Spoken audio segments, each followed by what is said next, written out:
Je suis Dominique Boisclair, coordonnateur des communications. Dans cet épisode, on a discuté avec Dominique Guévin, directeur général. Il nous trace le grand portrait du CSB, ses origines, son évolution. Monsieur Guévin nous parle également de l'administration et du financement de cet organisme à but non lucratif.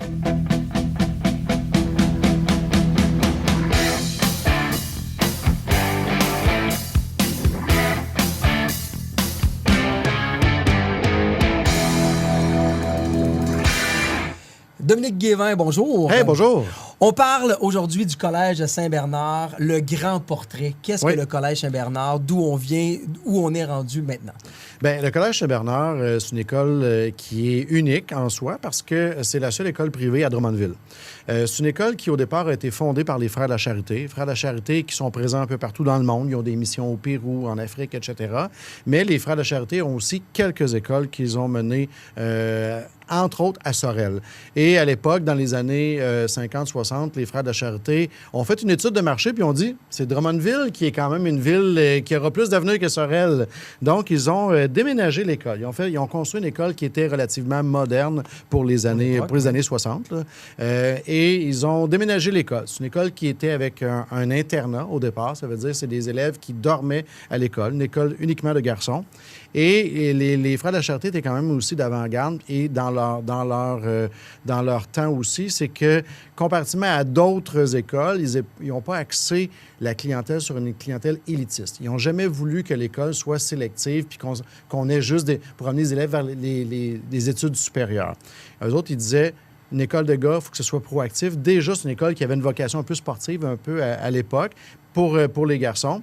Et l'école s'est ouverte aux garçons externes de Drummondville et ensuite aux filles. Ce qui était quand même relativement nouveau là, pour les années 60-70, d'avoir des écoles mixtes. Et de ces écoles-là, bien là, l'école a grandi et s'est vraiment implantée à Drummondville. Ce qui est arrivé, c'est qu'il y a eu quand même une baisse de la ferveur religieuse et les Frères de la Charité ont senti qu'il était le temps de passer le flambeau. Et c'est ce qui fait qu'en 1997, il y a eu un conseil d'administration qui a été formé, donc un organisme à but non lucratif. Un organisme à but non lucratif, donc une corporation laïque. Et c'est là que le collège est tombé d'un statut qui était confessionnel au départ à un statut vraiment plus laïque au niveau de l'organisation. Est-ce que c'est une transition qui s'est bien faite? La relation qui s'est poursuivie avec les frères? Oui, les frères même ont été hébergés ici pendant quelques années. Ils ont été présents ici avec les élèves, même s'ils ne faisaient plus partie de l'équipe école, si on veut. Ils étaient quand même présents. Ils se sont tranquillement distancés et à un moment donné, bien, on avait besoin un peu plus d'espace quand le pensionnat de Drummondville a fermé. Et là, on a intégré des résidentes parce qu'on avait plusieurs résidents, mais on n'avait pas de résidente. C'est ce qui fait que là, on a réquisitionné donc, tout ce qui était la résidence des frères, puis qui est devenue la résidence des filles.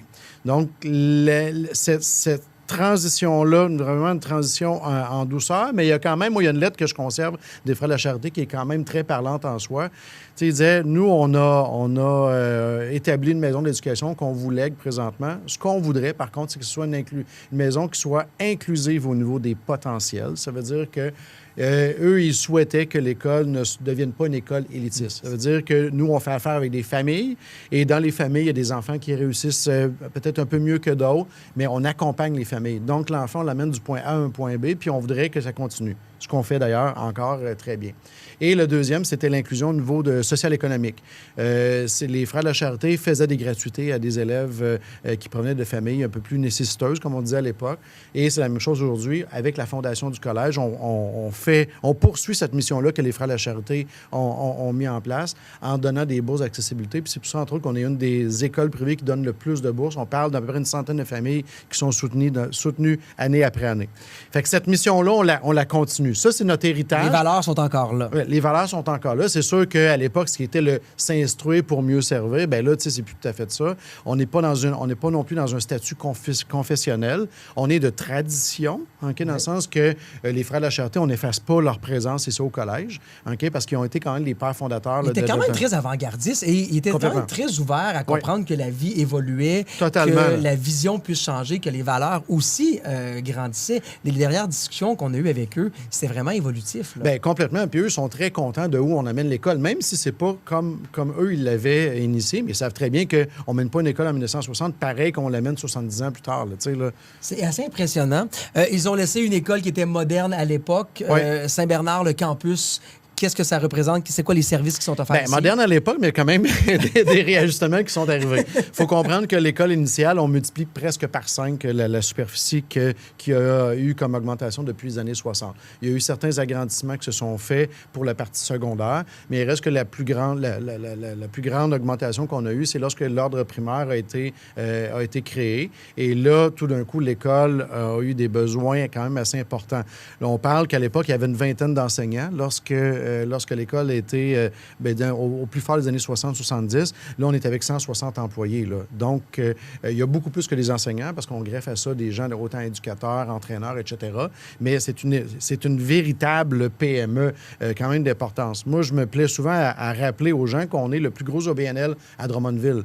Le collège, il n'y a pas de propriétaire. Donc, c'est une corporation dont le but n'est pas de faire de l'argent. C'est un organisme à but non lucratif que le but, c'est d'arriver avec un équilibre budgétaire. C'est ça. Et ça, je l'apprends à toutes les semaines à quelqu'un. Ça, c'est très, très Ça change un peu la mentalité parce qu'on colle l'étiquette école privée comme s'il y avait des profits qui étaient faits, mais c'est pas l'objectif. Bien, comme il y a aussi des OBNL qui vont être en santé. Exemple, avec le Centre Normand-Léveillé ou avec la Maison René-Verrier qui offre des services de soins de santé.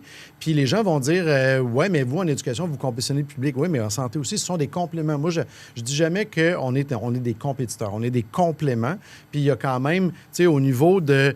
il faut comprendre que quand on parle que les places sont subventionnées, bien, ici au collège, les gens qui viennent, un élève qui va au public coûte environ, on va dire, si on arrondit, là, presque 10 000 $ par année au gouvernement. C'est comme si on ajustait un peu comme un sous-traitant. C'est que, qu'est-ce qu'on fait, nous? C'est qu'on dit, OK, parfait, donnez-nous un montant d'argent qui, en l'occurrence, est presque la moitié du montant, même si, techniquement, on dit, les écoles sont subventionnées à 60 % mais c'est sur la partie pédagogique seulement. OK? Le salaire des éducateurs, des directeurs, etc., c'est pas inclus là-dedans. Fait que si on fait une moyenne, c'est 50 % de la place qui est subventionnée. Fait que ça veut dire que l'élève, si, au lieu d'aller dans une école publique, va dans une école privée subventionnée, comme la nôtre, bien, lui, le gouvernement va donner, si on arrondit encore, 5 000 $. La différence, c'est les frais de scolarité qu'on va aller chercher ou les montants de financement qu'on va aller chercher pour avoir un service, offrir le service le plus optimal possible. Mais ça veut dire aussi que pour le gouvernement, chaque fois qu'un élève s'inscrit au privé, il y a quand même une économie globale qui va se faire. Fait que quand les gens disent « on devrait abolir les subventions au collège privé », mais ils ne se rendent pas compte que le budget de l'éducation va exploser. Les places disponibles. Ça va se traduire nécessairement par des baisses de services. Parce que c'est pas vrai que tout le monde qui vient au privé, s'il n'y a plus la partie de la subvention, qui vont continuer à s'inscrire, même si ça coûte, exemple, 10 000 $. Ce qui n'est pas le cas. Une capacité à payer également. Si on a réussi à l'avoir en bas, à l'entour de 4 000 $ de frais de scolarité, bien, il reste quand même on réussit à faire un service qui est quand même là, de bonne qualité pour un coût vraiment moindre. Et en terminant, pour parler encore de Saint-Bernard, si on parlait du campus physiquement, les installations, les services qui sont offerts, qu'est-ce qui se passe? Donc, l'école a agrandi. Nous autres, on a autant de résidences scolaires pour environ une centaine là, de résidents et résidentes. Donc, on a 2 étages là-dessus, donc avec des chambres semi-privées. Ensuite, on a des espaces sportifs, que ce soit des gymnases, des espaces, des stades à l'extérieur, etc. On a, entre autres, un des plus gros complexes de beach volleyball au Québec, sport en pleine évolution. On a plus de joueurs de volleyball que de joueurs de hockey présentement. On parle aussi physiquement d'une école qui a des locaux. Nous, on a un partenariat avec la ville. Puis ça, c'est super. On est super content de ça. Ça veut dire que la ville utilise nos locaux, que ce soit de soir, de fin de semaine, l'été, pour optimiser la présence. Puis nous, ça nous donne des points d'allocation, si on veut, pour pouvoir utiliser, mais aussi des revenus qu'on va avoir avec d'autres organismes. Fait que ça, c'est notre campus qui est sur le bord de la rivière, qui est extraordinaire. Sont rares les écoles qui ont vraiment un point d'accès sur l'eau comme ça. Mais nous, on a réussi à faire une implantation qui est quand même optimale au niveau des espaces verts. C'est une école qui est il y a un boisé, il y a des espaces verts, on a des stades, des terrains naturels. Donc, c'est un espace vraiment qui est remarquable comme emplacement. Merci beaucoup, M. Guévin, de nous avoir fait le grand portrait de Saint-Bernard. C'est un réel plaisir.